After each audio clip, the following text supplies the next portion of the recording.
Hi everybody, this is Leo Vallant with part 2 of my two-part series, Black Sins and Red Sins. Part 1 was about red sins, but black sins are a different story altogether. What makes the black sins so much more terrible? Well, there's their inherently predatory nature, a morbid individualism that sets self against the herd. All humans are the same species and shouldn't be preying on each other, right? To calculate one's own gain at the expense of another's loss? Well, that's spiritual cannibalism, isn't it? Okay, but where's this evil come from? Yes, I've discussed in previous blogs the origins of human evil, but what of evil in the spiritual realms? For that, we need to refer to ancient traditions that tell us of the actual or allegorical war in heaven. But for that to make sense, well, first we need to define what heaven is. That is, the spiritual realm, just one step below the highest realm that belongs to the transcendental God of oneness. Heaven was where dualism first sets its fork in the road, creating the distinction between good and evil. A distinction that the transcendental God in his realm of oneness was too high and mighty to make, and therefore he, she, or it left it up to the angels, both good and evil, to fight things out between themselves. Michael, called Mitra by the original Persians who first told this story, was the chief angel of goodness and light, and he assumed the scepter of divine authority. Lucifer, the bad guy, led the rebellion. It's significant that the ancient epics tell us that the split between the good and evil angels was not half and half, not 50-50, but 2/3 good against 1/3 evil. We need to understand about that while the numbers of angels divided unevenly, that the quantity of the effective power between good and evil stayed at parity. That means that one angel of darkness is worth 2 of the light. Evil has always had an edge over good. Why? While evil is tooth and claw, it thrives on action, enjoys the hunt, has no inhibitions, shows no mercy, and it's quick to anger and so first to strike. And then how do we explain the relative weakness of the good? Well, the morality of goodness is like carrying excess baggage while evil travels light. Nice guys finish last because they take on a heavier load. The cross we all bear is morality. But don't the traditions tell us that the angels of light won the war? So why all this talk about the prowess of evil? Well, the truth the 2 lecturing angels made me privy to, but which has rarely been revealed to men before, is that before the angels of light won the war, well, they were losing all the battles. The first engagement ended in a rout, but just as soon as evil thought that victory was theirs, then their own weakness was revealed. Can you guess what that was? Well, think about it. Would those who wouldn't serve God be happier serving the devil? Well, not too likely, huh? Yes, their leader was Lucifer, the morning star, under the sign of the planet Venus. The rebellion was his idea, and yeah, he ordered the attacks, but it was Mars, the dark red angel of war, that actually led the charges. So what did Mars need Lucifer for? Did Mars conquer heaven just to hand it over to Lucifer? Hell no! Oh, by the way, Lucifer was known as the most beautiful angel. But what did Mars care about beauty? He wanted power, not hugs and kisses. So Mars plotted and conspired, and so again, there was the same kind of uneven split as before. Mars took the hardiest, meanest, most robust 1/3 of the realms of darkness and evil and left Lucifer with the namby-pamby leftovers. Remember, then as now, that in dividing the spoils of conquest, the fewer the victors there are, the more each victor gets, and the more losers you have to pillage, the more there is to take. It was only during the battle of the Dark Angels against themselves that the combined forces of good swept down and were able to recapture heaven. Yes, the Angels of Light, never wavering from Michael's command, stayed organized even in retreat, and then, still stinging from defeat, when the battle recommenced, while this time they fought without hesitation or mercy. So it turned out to be the war of all's well that ends well. Yeah, goodness and light did always have the numbers on their side, but it could have gone either way except that evil became its own enemy. And the angels of light have been able to hold the higher ground ever since. The dark angels were never able to regroup after having broken trust among themselves. The same dynamic applies to evil men, that the impulse that leads them to fight the good also goads them to fight each other.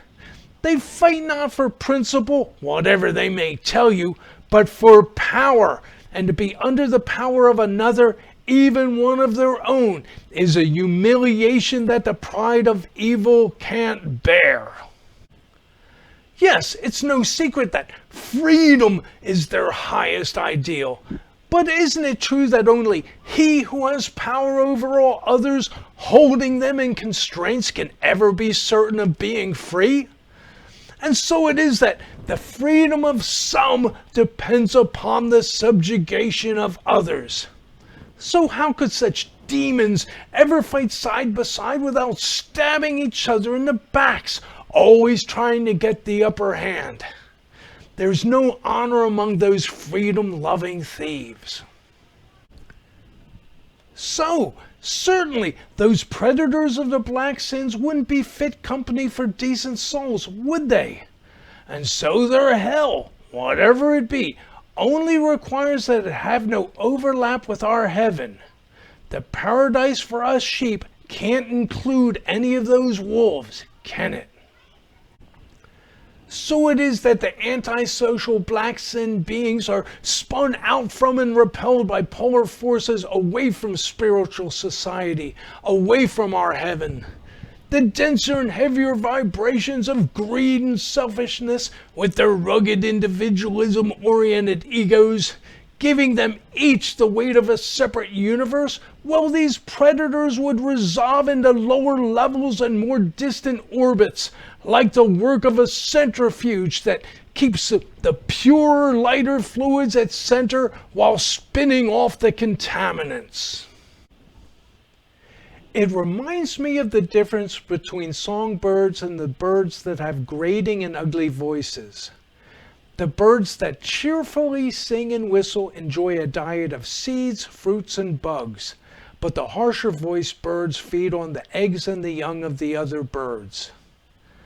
So yeah, isn't it a remarkable coincidence that in the nature of things, that the character of birds are reflected in the calls they've been given? If you've ever been in an early morning meadow and paid much attention, then you'd know what I'm talking about. The songbirds all respect each other's nests and territories, irrespective of species.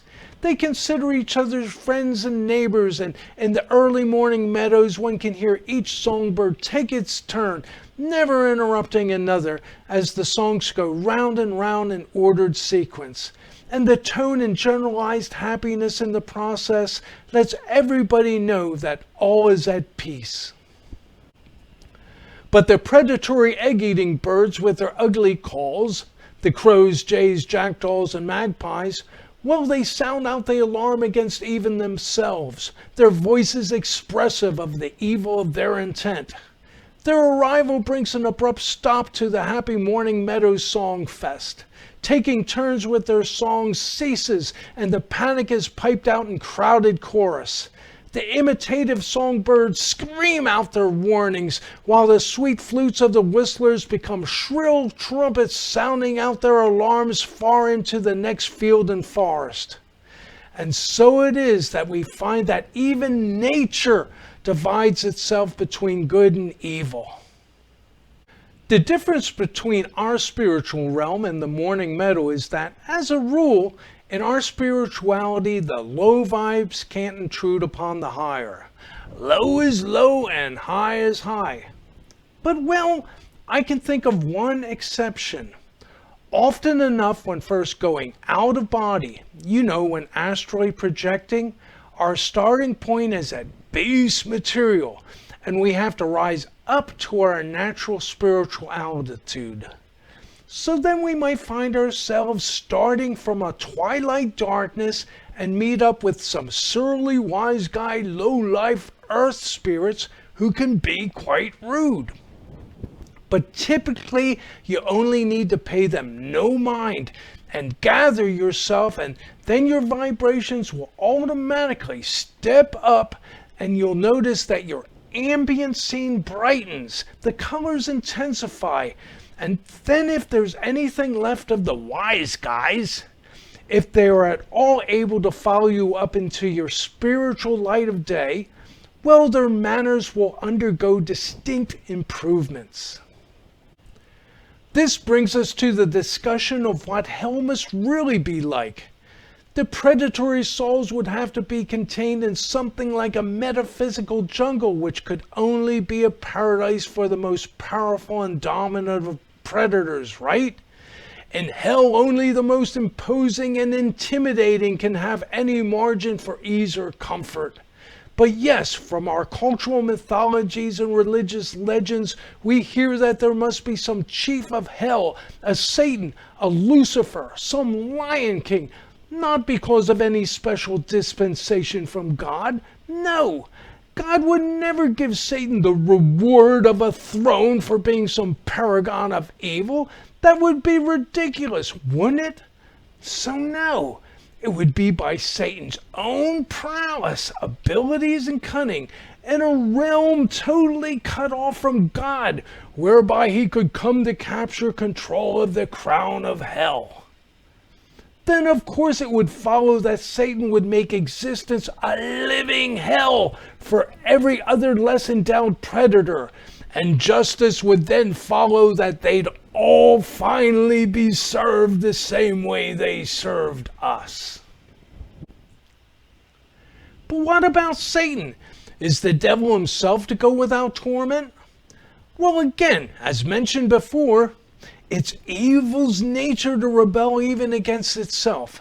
Just as we have extremists, radicals, anarchists, terrorists, and rioters here among us now, shouldn't we expect the same kind of revolutions in hell?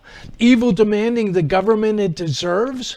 Where the envious weaklings and the grasping powerful and all the fractious factions in between would attack each other and grind each other down, all while trying to impose their will upon the others by installing their own leader that would serve only themselves. Like the way it works in democracy. Really, maybe Satan might not even be an individual after all, but a title or an office that the demons continuously fight over. The same way we fight over who's president. And what president hasn't been tormented and at times wished his job on the devil?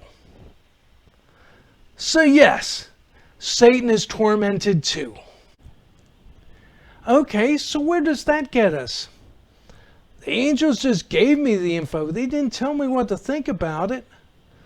But yes, if left up to me, I'd say we need to respect each other's humanity and live at peace under the authority of a civilization made holy by its social moral ideals. And then that would create a unity strong enough to repel any host of predators that could threaten us. And then whatever red sins we pick up from taking life too seriously, well, they would soon be processed through and left behind. and we'd find ourselves once again at that train station, this time with those swing doors open and unblocked, so we could finally catch that express ride to paradise. Well, that's it. Thanks, everybody. I appreciate you stopping by. I'll try to come up with something else. Thanks.